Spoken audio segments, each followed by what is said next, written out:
Hello friends, welcome to उस्ताद। तो इस video में हम जो है एंशंट इंडिया की एमसीक्यू सीरीज़ को आगे बढ़ाते हैं। ये हमारा एमसीक्यू सीरीज़ का जो है पार्ट 2 है। पार्ट 1 अगर आपने नहीं देखा है तो आप जो है चैनल की प्लेलिस्ट में जाके जो है एंशंट इंडिया एमसीक्यू सीरीज़ का पार्ट 1 देख लें।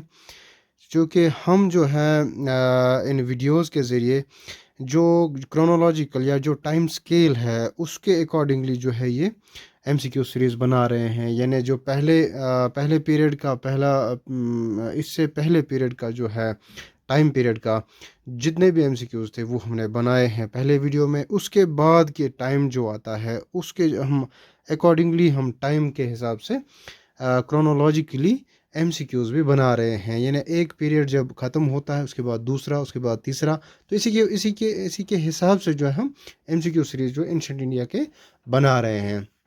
अगर आपने पिछले दो नहीं पिछला पिछला एक नहीं देखा है वो भी आप देख लें ज़रूर, ताकि जो है इसमें हमें लगभग 10 से 12 सारे जो है एमसीक्यू पार्ट्स बनेंगे। तो उन पार्ट्स में लगभग सारा हम कंप्लीट करने की कोशिश करेंगे। तो इस तरह से आगे बढ़ते हैं हमारे आज के क्वेश्चन नंबर 1 की तरफ। तो आज का जो है क्वेश्चन नंबर 1 वो है the well preferred tree fossil supposed to be from the Jurassic age in India is reported from Pithoragarh, Chhattisgarh, Ramgarh या बहादुरगढ़। सो ये है ये बताता है कि जो ट्री फॉसिल है वो कहाँ से, जुरासिक एज का जो ट्री फॉसिल है वो कहाँ से फाउंड किया गया था। पिथौरगढ़, छत्तीसगढ़, रामगढ़ या बहादुरगढ़। तो इसका आंसर है छत्तीसगढ़। तो छत्तीसगढ़ जो है, छत्तीसगढ़ से ही जो है वो इसकी डिस्कवरी हुई थी। In the discovery that might excite the geologists over the world over, the researchers of the state Forest Research and Training Institute in Chhattisgarh in November 2012 announced to have discovered the tree fossil that dates back to 250 million years or the Jurassic Age.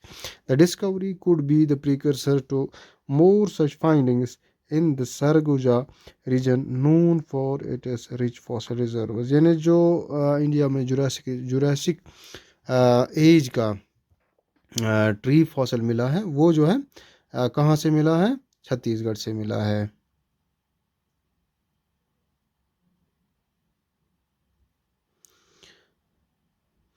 तो continue करते हैं next question पे। विच of the following does not have a stupa. किस जगह पे जो है, इनमें से किस जगह पे स्टूपा नहीं है। रांची, सांची, बरहोत या धमेक, किस जगह पे स्टूपा नहीं है, मेजर स्टूपा। तो इसका आंसर होगा रांची। रांची पे स्टूपा नहीं है। The great stupa at Sanchi was built by Mauryan emperor Ashoka. Dhemuk stupa in Sarnath is thought to be the oldest stupa in the existence.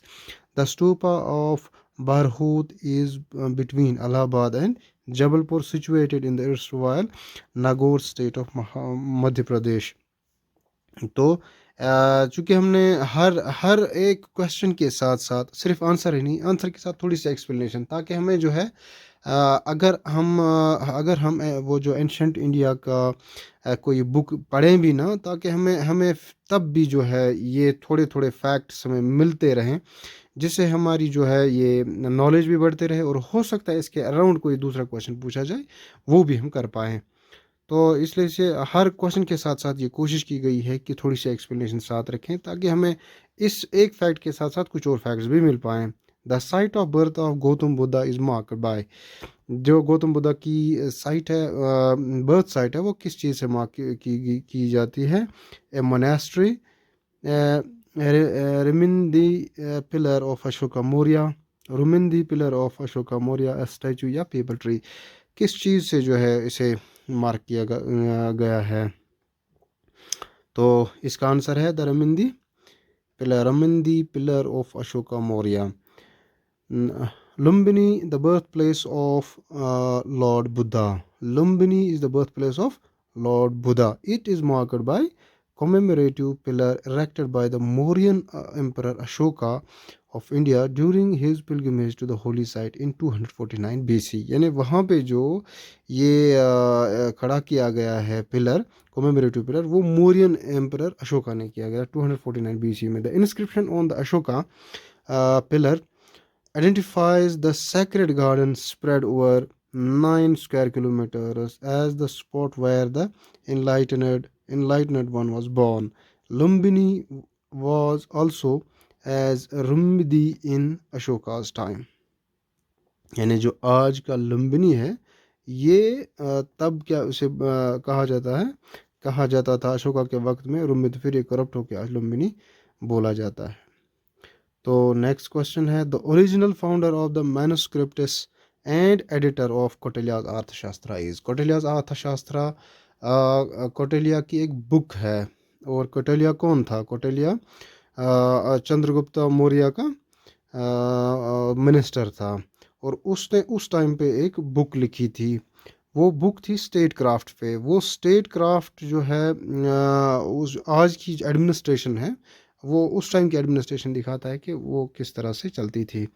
तो यहाँ पे हमसे पूछा जाता है कि मैन्युस्क्रिप्ट्स को उनका एडिटर कौन था अर्थशास्त्र जिसके उसका ओरिजिनल फाउंडर ऑफ कौन है और एडिटर कौन है? तो श्रीकांत शास्त्री, श्रीनिवास अयंगर और शमस शास्त्री या विलियम जोन्स कौन है? तो इसका आंसर है आर शमस शास्त्री। तो करेक्ट आंसर है R Shamasastry. In 1905, R. Shamashastri discovered and published the Arthashastra, an ancient Indian treatise on the statecraft. He transcribed and edited and published the Sanskrit edition in 1909 and proceeded to translate it into English and publishing it in 1915। वो जो कौटिल्य के अर्थशास्त्र उसे discover are शमशास्त्री ने किया था और उसे जो ट्रांसलेट भी इन्होंने ही किया था 1909 में पहली दफ़ा 1915 में। तो नेक्स्ट क्वेश्चन है from which among the following rulers has government of India borrowed and adopted it as symbols. यानी from which of the following rulers has government of India borrowed and adopted symbols. यानी किस इनमें से किस ruler की कोई symbol जो है इंडिया गवर्नमेंट ने बोरो करके, जो आपने देखा होगा हमारे जो एम्बलम है वो वहाँ पे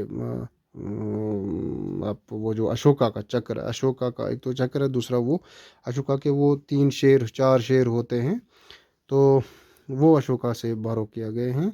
the national emblem of India is derived from the time of Ashoka emperor Ashoka. It is the replica of lines of Sarnath. जो लाइन्स ऑफ सारनाथ है वो वहाँ पे जो लाइन्स की मैं भी बात कर रहा था near Varanasi in Uttar Pradesh. The line capital was erected in the emperor Ashoka in 3rd century BC to mark the spot where Buddha first proclaimed his gospel of peace in emancipation.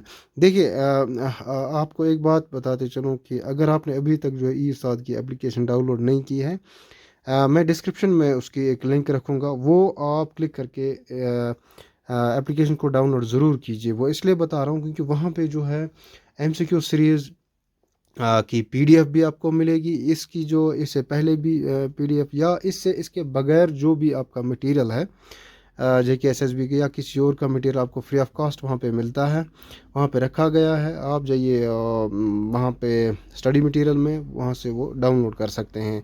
और इसमें जो है टेस्ट्स भी होते हैं, मॉक टेस्ट्स, वो भी आप ज़रूर अटेंड कर लें ताकि जो आपकी प्रिपरेशन अच्छी तरह से आप जिस चीज़ के लिए सिलेक्शन के लिए कर लें वो ज़रूर हो।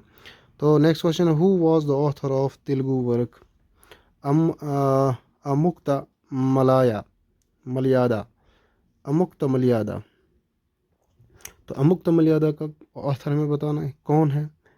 हरिहरा, देवराया, कृष्ण देवराया या बुक्का, कौन है? तो इसका आंसर है कृष्ण देवराया।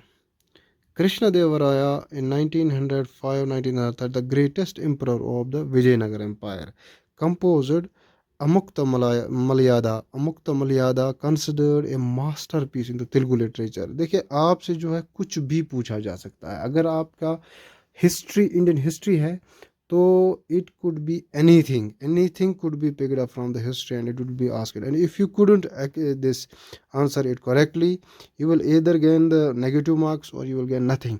so आप ये ना समझें कि यार ये शायद मुझे नहीं पढ़ना था। you have to, यानी यहाँ पे जो यहाँ पे जो रखा गया है एमसीक्यू, ये इम्पॉर्टेंट है इसीलिए यहाँ पे है।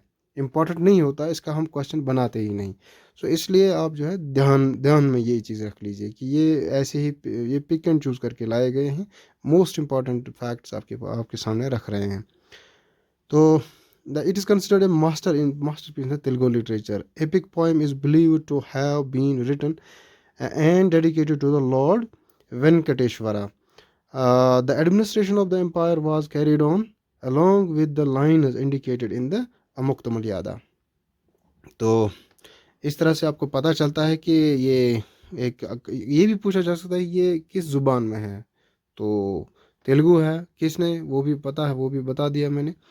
तो इसी तरह से आपको ये सारा याद रखना है। Who composed the Allahabad pillar inscription, देखिए ये बहुत इंपॉर्टेंट है। हु, इसको अलाहाबाद पिलर पे जो इंस्क्रिप्शन है इसे कंपोज किसने किया गया, किसने किया? तो हरिसेना, महासेना, वीरासेना या विष्णुसेना? तो किसने किया था? आंसर है हरिसेना। तो correct answer Harisena. The Allahabad pillar inscription or the Allahabad Parasasti is one of the most important epigraphic evidences of the imperial Guptas. It was composed by Harisena, the court poet and the minister of Samudragupta. It delineates a vivid description of the reign and the conquests of Samudragupta. Allahabad pillar inscription के बारे में इससे पहले भी हमने MCQ series के जो video था पहला, उस पर भी एक क्वेश्चन वहाँ पे भी है। सो इससे पता चलता है कि इसकी इम्पोर्टेंस क्या है, इस अलाहाबाद पिलर इंस्क्रिप्शन या दूसरे क्वेश्चंस की। तो Gandhara art is the combination of Indo Roman, Indo Greek, Indo Islamic या इंडो चाइना। गांधरा आर्ट किस चीज़ की कम्बिनेशन है? तो ये है इंडो ग्रीक की। Gandhara art is the combination of Indo Greek. Gandhara art was the style of Buddhist visual art that developed from the merger of Greek, Syrian, Persian and Indian artistic influences during first few centuries of the Christian era. Foreign influence is evident from the sculptures of Buddha, in which the bear resemblance to the Greek sculptures. They bear resemblance to the Greek sculptures. Both Shakas and Kushanas were the patterns of Gandhara school. तो पता चला जो Gandhra school है वो उसमें जो है वो that is a combination of Indo Greek, और इसमें जो है मर्जर है ग्रीक, सीरियन, पर्शियन और इंडियन आर्टिस्टिक इन्फ्लुएंसेस का। तो नेक्स्ट क्वेश्चन पे चलते हैं। Ajanta Ellora caves are situated near which of the following cities? जो अजंता एलोरा केव्स हैं ये कहाँ पे सिचुएटेड हैं? माउंट आबू, औरंगाबाद, बीजापुर या मदुराई? बहुत मतलब इसके हिसाब से तो काफ़ी इजी है, लेकिन अगर आपने पढ़ा नहीं हो तो काफ़ी मुश्किल भी हो सकता है। तो आंसर है इसका औरंगाबाद। देखिए Ajanta caves comprising rock cut Buddhist cave monuments. यहाँ पे जो कुछ भी लिखा है ये बहुत इंपॉर्टेंट है। देखिए एक्सप्लेनेशन में जितना भी टेक्स्ट है ये इसमें कोई सेंटेंस फजूल नहीं है। जितने भी फजूल सेंटेंसेस थे वो निकाले गए हैं। सिर्फ इंपॉर्टेंट सेंटेंसेस आपके सामने, इंपॉर्टेंट फैक्ट्स आपके सामने हैं, कम या ज़्यादा। यहाँ पे आपको याद रखना ये इसलिए रखा गया है एक्सप्लेनेशन, इसमें से बहुत यानी जो आप अभी हमने अजंता एलोरा केव्स के बारे में पढ़ा, तो इसके बाद और क्या आपको अजंता केव्स के बारे में पता होना चाहिए वो भी हम बता रहे हैं, इसलिए आप इसको फजूल ना समझें। Ajanta caves comprising rock cut Buddhist cave monuments, यानी that they are the Buddhist cave monuments. They are located in Aurangabad district of Maharashtra. Ellora Caves, one of the largest rock-cut monastery temple caves complexes in the world. देखिए Ellora Caves, these are the one of the largest rock-cut monastery cave complexes in the world and are also located near Aurangabad. Ajanta and Ellora Caves form one of the major tourist attractions in the Marathwada region of Maharashtra. इसे आपको दो चीज़ें पता चले, एक तो Aurangabad district में है और महाराष्ट्र में है, और बुद्धिस्ट के मोनूमेंट्स हैं। ठीक है ना, तो आगे बढ़ते हैं। मोहनजोदारो इन सिंधी मीन्स व्हाट, यानी मोहनजोदारो जो हम पढ़ते हैं उसका क्या मतलब है सिंधी में। ये सिंधी वर्ड है मोहनजोदारो। सो अगर आपको और भी मोहनजोदारो के बारे में थोड़ी सी अगर इंफॉर्मेशन आपको चाहिए, अगर और बोर भी होते हैं, तो मोहनजोदारो की वो फिल्म आई है, वो आप देख लीजिए। The city of evil spirits, the food of Pashupati, the land of Shiva, the mount of dead. जो मोहनजोदारो का सिंधी में मतलब है the mount of dead, the mount of dead. So the correct answer is the mount of dead. Mohenjodaro is interpreted as the mount of dead men in Sindhi and as Mound of Mohan, where Mohan is Krishna. The city's original name is unknown. Mohenjo-daro is located west of Indus River in the Larkana district, Sindh, Pakistan. देखिए बहुत ही important information है, बहुत ही ज़्यादा important information है। आपको 10, अगर आप 10 page घुमाएंगे तब आप जाके आपको इतनी इंफॉर्मेशन एक साथ में मिल सकती है। देखिए मोहनजोदारो की इसका इंटरप्रेटर जो है वो है mount of dead man Sindhi में, और इसे माउंट ऑफ मोहन भी कहा जाता है, जहाँ पे मोहन का मतलब कृष्णा है। सिटी का नाम अभी तक पता नहीं है, लेकिन मोहनजोदारो जो है वो इंडस रिवर के नज़दीक है, जो लरखाना डिस्ट्रिक्ट सिंध पाकिस्तान में है। तो नेक्स्ट क्वेश्चन है, the Rathas of Mahabalipuram was build during the reign of Rathas in Rathas of Mahabalipuram was built during the reign of Palas, Cholas, Rashtrakutas या पालवास। तो इसका आंसर है पालवास। गो जो Rathas of Mahabalipuram they were built during the reign of Pallavas, they were built during the reign of Pallavas. थोड़ी सी information है इसके बारे में और। The city of Mahabalipuram is largely developed by Pallava king Narsimhavarman I in the 7th century AD. The mandapa or the pavilion and the rathas or the shrines shaped in the temple chariots are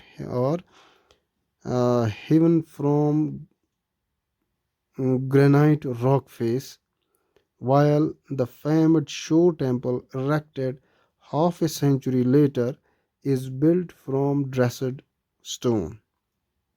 The Pancharathas shrines were carved during the reign of King Mahendravarman I and his son Narsimhavarman I.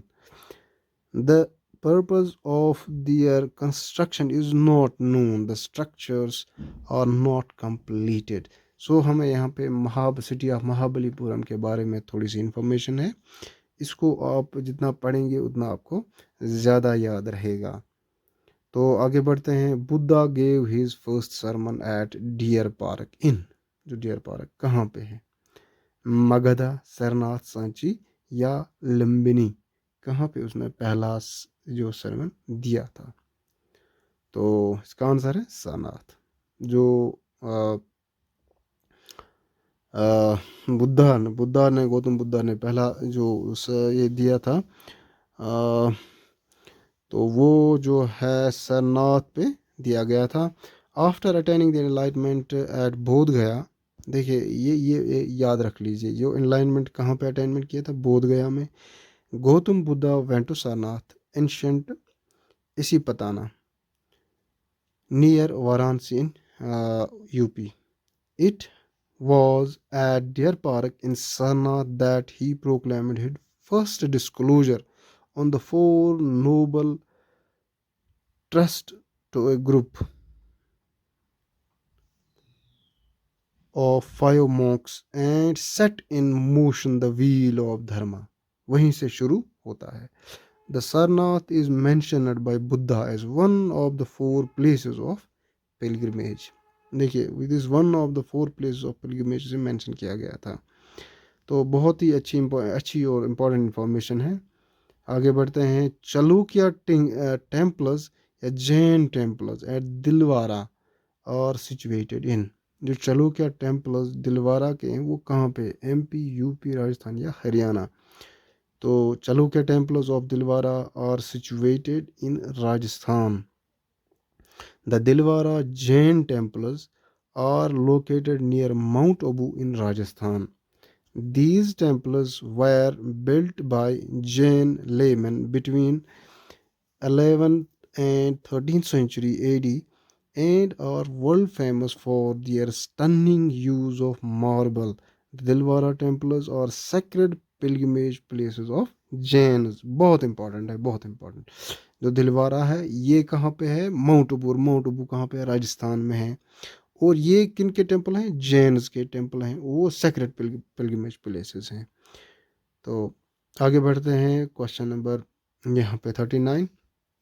Who build famous Shiva temple at Ellora? So हमने question number 26 से शुरू किया। सो पहले जो 25 हैं वो first video में है। Who build the famous Shiva temple at Ellora? और एक बात, अगर आपने अभी तक चैनल को सब्सक्राइब नहीं किया है तो अभी दबा लीजिए, क्योंकि हम आपके साथ थ्रू आउट योर प्रोसेस जो प्रेपरेशन है रहने वाले हैं। और यहाँ से आपको इतनी मतलब बेहतरीन से बेहतरीन इन्फॉर्मेशन हम कभी नहीं चाहते हैं कि आपके पास कोई भी इरेलेवेंट इन्फॉर्मेशन पहुँचे। बिल्कुल टू द पॉइंट इन्फॉर्मेशन आपके पास पहुँचाते हैं। इसलिए जो हमारी मेहनत लगती है, इसके लिए जो है आपका एक सब्सक्राइब और एक लाइक बनता ही है। Who built the famous Shiva temple at Ellora?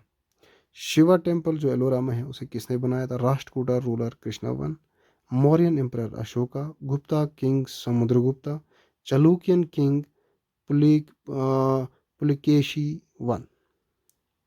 जो who built the famous Shiva temple at Ellora किसने बनाया? ये है Rashtrakuta ruler Krishna one. The Kailash temple at Ellora, Maharashtra was built in 8th century by Rashtrakuta King Krishnavan. जो कैलाश टेम्पल एलोरा में है वो किसने बनाया? वो राष्ट्रकूटा किंग कृष्णवन ने बनाया। As attested in Kannada inscriptions. This is one of the 34 temples and monasteries known collectively as the Ellora Caves. ये एलोरा केव्स का ही एक पार्ट है। It is a megalith. It is a megalith carved out of one single rock. Megalith किसे बोलते हैं?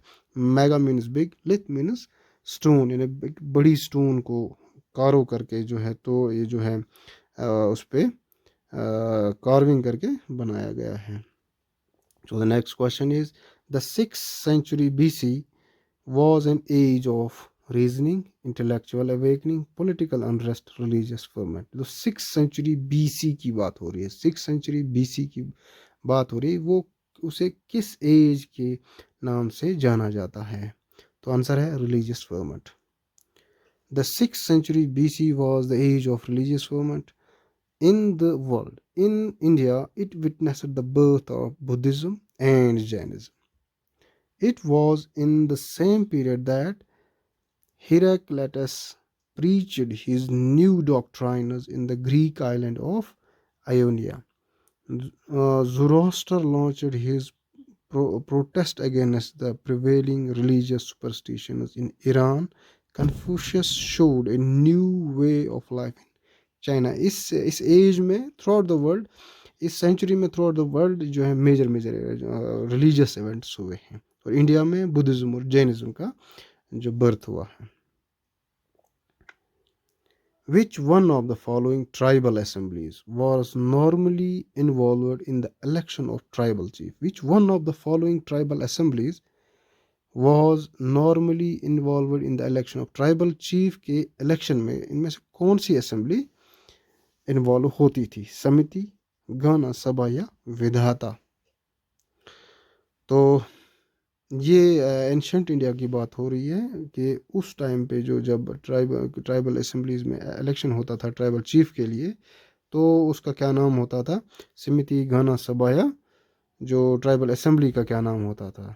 तो उसका नाम था समिति, जिसे आज भी हम समिति के नाम से बहुत सी जगहों पे सुनते हैं।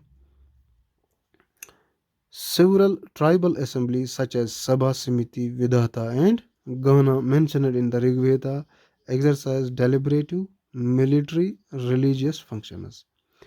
But from the political point of view important wire the सभा एंड समिति। देखिए पॉलिटिकल पॉइंट ऑफ व्यू की वजह से सभा और समिति। We have also some traces of election of tribal chiefs by tribal assembly card, जो जहाँ पे अब इलेक्शन होता था उसे समिति कहा जाता है।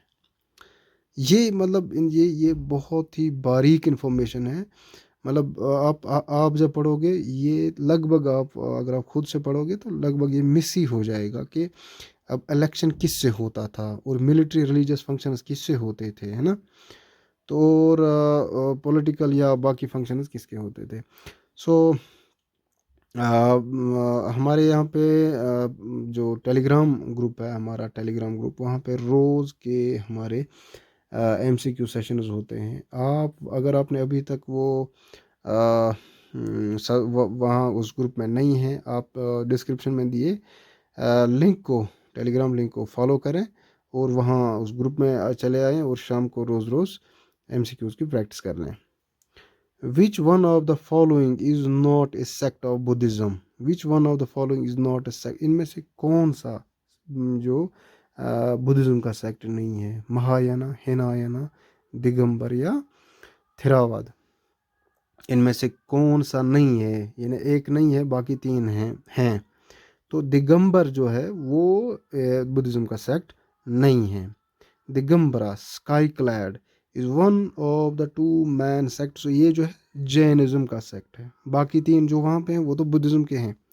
जैनिज्म का सेक्ट द अदर बीइंग श्वेतंबरा। देखिए एक तो दिगंबरा और दूसरा श्वेतंबरा, ये दो जैनिज्म के दो सेक्ट्स हैं।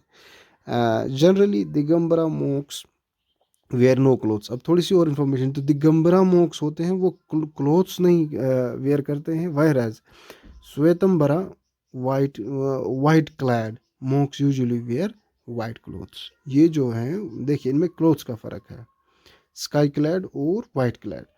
दिगंबरा श्वेतंबरा दो जैनिज्म के सेक्ट हैं, और जो बुद्धिज्म के सेक्ट हैं वो यहाँ पे लिखे गए हैं। बुद्धिज्म महायाना, हिनायाना और थेरावाद। आगे चलते हैं। Varahamihira Varahamihira is an astronaut space shuttle या पावर स्टेशन। वराह मिरा किसे कहा जाता है? तो इसे एस्ट्रोनॉमर को वराह मिरा जो है एंशंट इंडिया में कहा। Varaha Mihira was ancient astronomer, mathematician and philosopher. He was one of the 9 gems in the court of Gupta ruler Chandragupta Vikramaditya. जो चंद्रगुप्त विक्रमदत्त के जो 9 जिम्स थे, और 8 जिम्स कौन कौन से थे वो भी आपको जानने की ज़रूरत है। वो भी कभी ये वीडियो ख़त्म करके आप 9 जिम्स ऑफ चंद्रगुप्ता विक्रमदत्त गूगल करें, वो आपको मिल जाएंगे। जो अभी विराह मेरा था वो एक एस्ट्रोनॉमर था 400 AD का। Out of the following remains excavated in Indus Valley, which one indicates the commercial and economic? इनमें से कौन सा commercial economic development Indus valley का दिखाता है? The pottery, the seals, the boats, the houses. देखिए जो सील्स होती है ना, पहले ज़माने में जो है ट्रेड के लिए सील्स का इस्तेमाल होता था। सो इसलिए जो है कमर्शियल और इकोनॉमिक डेवलपमेंट की जो इंडिकेशन है वो सील्स हैं। इसी तरह the seals of the Indus valley civilization have been one of the major sources of. पहले ये भी पता कर लें कि पहले तो हिस्ट्री या एंशंट हिस्ट्री को पता करने में जो सील्स का बहुत बड़ा रोल है, लेकिन इंडस वैली सिविलाइजेशन को पर्टिकुलरली रीड करने में, उसकी इंफॉर्मेशन को हासिल करने में सील्स का बहुत बड़ा पार्ट है। Apart from giving the plethora of information about the social and religious life of the period, they give insight into the economic activities. The economy of the Indus civilization was based on a highly organized agriculture, supplemented by the active commerce, probably connected to that of the ancient civilizations of Mesopotamia. The trade among the civilizations is suggested by finding of hundreds of small seals supposedly produced by Indus people at the excavation sites of the ancient Mesopotamian sites that were existent around the same period.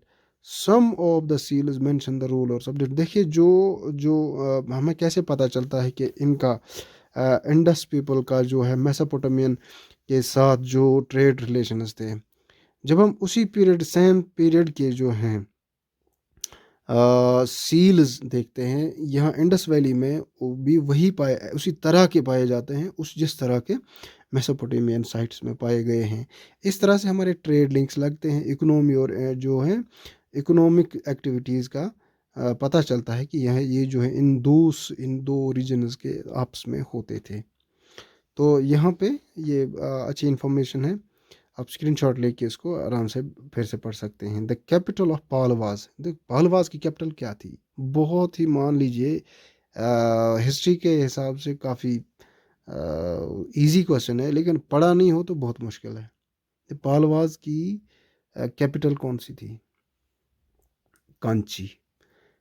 Located on the banks of river Vegavati, Kanchipuram served as the capital of Pallava kingdom during the 4th and 9th century AD। अगर आप history पढ़ रहे हैं और आपको ये नहीं पता है तो आपकी रीडिंग इनकम्प्लीट है। इसलिए जो है आप फिर से रिपीट करते हैं। The capital of Pallavas was Kanchi. The capital of Pallavas was Kanchi. The capital of Pallavas was Kanchi. The capital of Kanishka was, अब ये है the capital of Kanishka was Purushapura, Benares, Allahabad, yes, the capital of Kanishka was Purushapura। The capital of Kanishka was Purushapura। अब थोड़ा और भी इसके बारे में जानते हैं। तो कुशन किंग कनिष्का, ये जो है कनिष्का जो था वो एक कुशन किंग था, कुशन डायनास्टी का किंग था। Who reigned from at least 127 AD, moved to the capital of Pushkalavati, now called the Karsada, in Peshawar Valley to Purushapura, Peshawar in 2nd century AD। Following this move by the Kushans, Peshawar became a great center of Buddhist learning, even through Zoroastrianism। ये यहाँ पे space है, space नहीं होनी चाहिए। Zoroastrianism, Hinduism, animism seem to have survived in the majority population। देखिए फिर से एक बार रिपीट कर दें ताकि ये जो है और अच्छे से समझ आ जाए। तो कुशन किंग कनिष्का, देखिए कनिष्का जो है वो कुशन किंग था जो रूल करता है एटलीस्ट 127 एडी पे में जो है रूल किया है उसने। Move the capital from Pushkalavati in the two कहाँ? तो पुरुषपुरा, जिन्हें पुष्कलावती तो पुरुषपुरा पहले इनका पुष्कलावती था और बाद में जो है पुरुषपुरा इन 2nd century AD। Following this move by the cushions, ये इनके ट्रांसफर अपनी कैपिटल करने के बाद Peshawar became the great centre of Buddhist learning. जो उसके बाद जो है पेशावर जो है बुद्धिस्ट लर्निंग का एक बहुत बड़ा सेंटर बनता है। इवन दो ज़ोरोस्ट्रियनिज्म, हिंदुइज्म या animism seem to have survived in majority population, यानी उसके बाद भी हिंदुइज्म, ज़ोरोस्ट्रियनिज्म, एनिमिज्म वहाँ पे सर्वाइव करता है। तो आगे बढ़ते हैं। The art style which combines Indian and Greek features is called, यानी आर्ट स्टाइल जो इंडियन और ग्रीक को कंबाइन करके दिखाता है उसे क्या बोलते हैं? The art style which combines Indian and Greek features is called, यानी जिस आर्ट में इंडियन और ग्रीक फीचर्स दोनों होंगे उसमें क्या बोला जाता है? अभी हमने पहले पढ़ा, अगर आपने ध्यान रखा होगा तो आपको आएगा। उसे गांधरा स्कूल, वो अभी हमने कुछ क्वेश्चन से पहले हमने देखा था गांधरा स्कूल ऑफ आर्ट। तो Gandhara art is the style of Buddhist visual art that developed in what is now northwestern Pakistan and eastern Afghanistan between the 1st century BC and 7th century AD। The style of Greco-Roman origin seems to have flourished largely during the Kushan dynasty and was contemporaneous with an important but dissimilar school of Kushan art at Mathura. So इसका जो अभी जो हमने यहाँ पे Indo Greek style जब जब हम पढ़ रहे थे, इंडो ग्रीक स्टाइल इनमें से कहाँ पे है, वो गांधरा स्कूल ऑफ आर्ट में था. The Indus people knew the use of weights and measures, which is proven by the discovery of seal at. देखिए जो जो इंडस पीपल थे वो वेट्स एंड मेजर्स यूज करते थे. ये हमें किस सील से पता चलता है? जो कहाँ पे मिली थी? कालीबंगन, हड़प्पा, चुनादारो या लोथल. बहुत ही इंपॉर्टेंट क्वेश्चन है, बहुत ही इंपॉर्टेंट क्वेश्चन. तो इसका पता हमें चलता है हड़प्पा. हड़प्पा में जो सील मिली थी उससे हमें पता चलता है कि Indus people knew the use of weights and measures. हमें पता the Indus people knew the use of weights and measures is proved by the discovery of seal at Harappa. जो हड़प्पा में सील मिली थी उससे हमें पता चलता है कि जो इंडस पीपल थे वो वेट्स मेजर्स का इस्तेमाल करते थे. The people of Indus Valley civilization achieved great accuracy in weighting length, mass, and time. They were among the first to develop a system of uniform weights and measures. Their smallest division, which is marked by an ivory scale found in Lothal, was approximately 1.704 mm, the smallest division ever recorded on scale of Bronze Age. देखिए, this is the smallest division ever recorded. इससे पहले इससे जो है इतना small जो है record नहीं पाया जाता है. Identify the Buddhist literature from the fall. इनमें से बुद्धिस्ट लिटरेचर आपको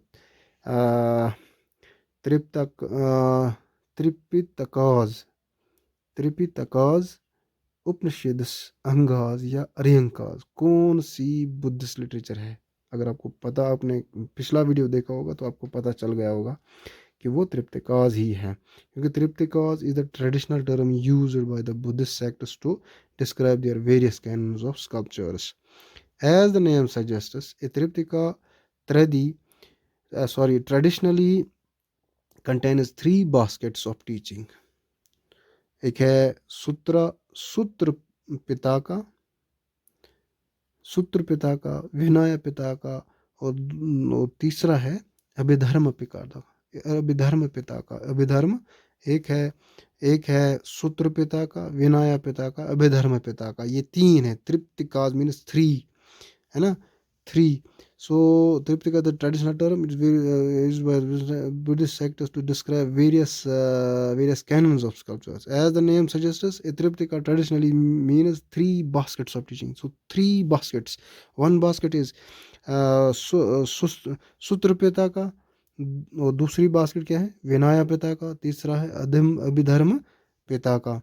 Tripitaka is the three main category of texts that makes up the Buddhist canon. देखिए जिस तरह से रिलीजियस टेक्स्ट है हिंदूज की, मुस्लिम्स की, इसी तरह से बुद्धिस्ट्स की त्रिपिटकाज है. तो in which state was Nalanda university located in India? बहुत ही इजी क्वेश्चन, आपको पता होना चाहिए.